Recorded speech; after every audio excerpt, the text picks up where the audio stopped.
Þó bílprófsaldur á Íslandi sé 17 ár, þá þurfa rallyökumenn ekki að vera svo gamlir til að stunda íþróttina. Við hittum nokkra unga rallyökumenn fyrir skemmstu.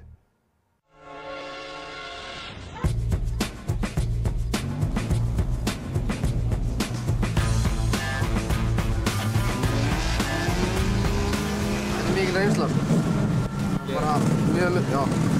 Ég lærði alfarið að gera möl hérna, og bara að ef ég missi bílinn þá get ég stjórnað hann frekar núna eftir að ég byrjaði.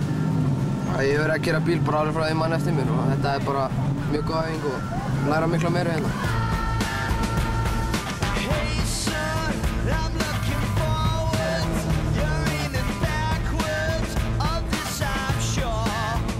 Stefnan hjá okkur er náttúrulega að unglingarnir komi hérna og kynnist þessu. Vegna þess að hérna kynnast þeir þessu við bestu aðstæður. Bílarnir með veltibúr, fullkomið ökustæki, fullt af starfsmönnum sem fylgjast með akstrinum, strangar reglur. Þú mátt ekki gera neitt að þeim.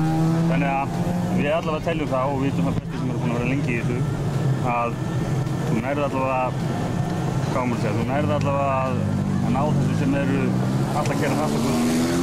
Þeir sjá það. Sjá hvað gerist þegar þeir lendi í árekstri, þeir finna til. Þetta er ekkert svona grín að lenda í.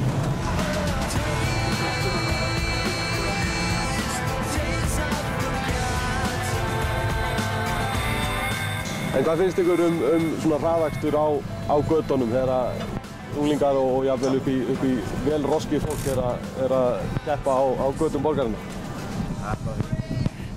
Á að gera hérna. Á útrósina hérna.